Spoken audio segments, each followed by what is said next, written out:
Do these work? So I thought. So basically, we got it handed to us pretty good. We had a couple plays early in the game where we felt like that if we could have turned two double plays, it would have saved us 5 runs. One in the first, and it took a little hop on John, hit him in his palm, knocked it down, flipped it, barely beat it at first. That would have ended the inning. Ended up scoring 3 runs, and then in the fifth inning, I think they had maybe first and second, one out, and had a ground ball to third. Couldn't get the ball out of his glove. Finally does. Makes a pretty good pivot throw to second baseman, who does a great job of turning it. Again, bang bang, he's safe, and they scored 2 runs. And that was the one that probably really hurt us because we had just kind of turned the corner, tied the game. I think at the time it was 4-4. Next thing you know, we're down 6-4, and had to throw a bunch more pitches, and then it was on. But had some guys that are really swinging it well. We got some that aren't swinging it well at all. And give credit to TCU. They didn't swing at balls. They stole bases. They just did a great job of kind of taking it to us. And we threw some young guys out there. Gage Wood early. He'd been pitching great for us, and I think it was just at the time just a little too nervous. And that I think you'll see a lot better pitcher down the road. So with that being said, I'm glad we got another game tomorrow. Coach, with Callie, what are those conversations like after the first 2 games of his season with a guy that was so consistent for you, all hitting all season? Just what are those conversations like? Well, his batting average against our pitching has been pretty good, but he's had some bad days. He struck out 4 times in a game last week in a scrimmage, and I don't know if he had a hit for 2 or 3 days, and then he'll go 4 for 4. And we need him to hit. He's not hitting. He's so I mean the conversation is you're an older guy.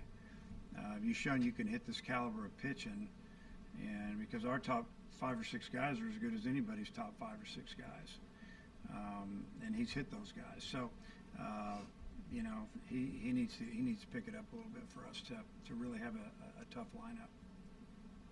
What went wrong for Will McIntyre? Couldn't locate. I mean, he was throwing the ball belt high.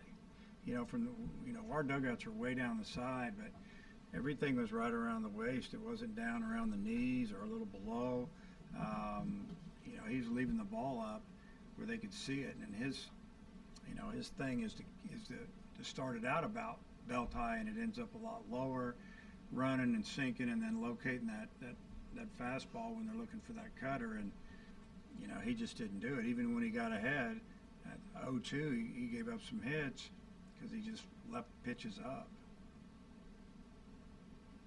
Jared, it looked like it was a cutter that you hit out, or at least that's what the scoreboard said. Just what did you see up at the plate today, and just how good did it feel to get a few good swings off? Yeah, just basically got good pitches to hit, and made them count. So. Zach, the first couple innings were kind of chaotic. How would you assess your performance coming in and settling things down for a little bit? Going out there with that type of situation, I just try to eliminate the damage as much as I can.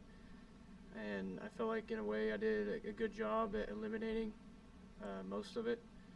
And we just needed someone to go in there and just put up zeros to try to give our offense a chance. So I feel like I did a pretty decent job at that. How did it feel to get out there and, pitch well after you struggled in some scrimmages? That's just baseball. Of course, like you said, I had a lot of struggles throughout the fall, throughout the winter scrimmages we had, but I knew what I was still capable of. I never lost confidence in my stuff. I was still the same pitcher I was then as I was now. And so I think that's just a huge makeup of kind of who I am, just not losing focus on what I am and what kind of pitcher I am. So it's nice to finally get good results versus the past, but it's just nice to finally go out there and show these guys what I can actually do. I'm curious, the pitch clock is really shown very early this new rule. It almost feels like a shot clock in basketball. It does. It's ruining the game. My opinion, with runners on, don't have it. I think it takes away from putting in different type of coverages, or if you want to change one during a bat, you don't have time. And it's not the same game. It makes me a little anxious. Zach, what's it like standing on the mound knowing you've got a 20-second clock behind you? I mean, I've always knew that I worked pretty slow, and for me as a pitcher, it lets me know that I need to work quicker. I mean, that's always a good sign of a pitcher is to work quick. Try not to let the hitters get comfortable up there. So sometimes it could be chaotic if you're not used to working fast, but at the same time, if you're a good enough pitcher, you got to adapt to it. But most of the time, it's really not an issue as a pitcher. It's just more of a hitter deal, especially if you're not in there in a certain amount of time. It's like it just takes away from the game. Like that pitch, that at bat, at that moment, I mean, it could change the game. So. Dave, did you feel like the pitch clock situation was helping TCU in the run game get things going a little bit? Well, if it's getting down to 3, 2, 1, and they're on base, they know our pitcher's got a pitch. They can kind of get a pretty good little start there. And we've talked about that this was going to happen. So, so we got to pick. You know, you just got to pick. Start it over. Pick. Start it over, and you know we'll start figuring out, and so will other teams, on how to handle it. But to me, it's, you know, we can be quicker pitching. That's not a problem. It's all the other things, the little things, you know, changing a play, want to put on a different bunt coverage. You know, you throw a pitch and you see what their base runners do, and you want to change your coverage. It's almost like you don't have time to do anything anymore. For David, how happy were you with your approach against the starter, getting him out in the second inning? What did the first reliever come in and stabilize things? I thought we did a good job of getting his pitch count up again, just like we did yesterday. Fouling off a lot of pitches. Stuff's pretty good, but when he made a mistake, for the most part, we hit him and you know, rattled him a little bit. I mean, he had a 3-run lead next, you know, and then it's gone for him, and could tell he was frustrated. And then he had a 1-run lead, then we had a home run and tied again. And but the reliever that came in, I mean, he just pitched. You know, if that board's right, he was throwing 90, 91 miles an hour with his fastball for the most part, and he spotted his changeup a little bit, and he had a decent breaking ball. But he didn't throw the ball over the middle of the plate, it's my guess. And you know, we're way off to the side again, and we hit some balls hard, but there were some opportunities missed. Yeah, I'd say I think our approach was pretty good. We had a lot of deep ABs.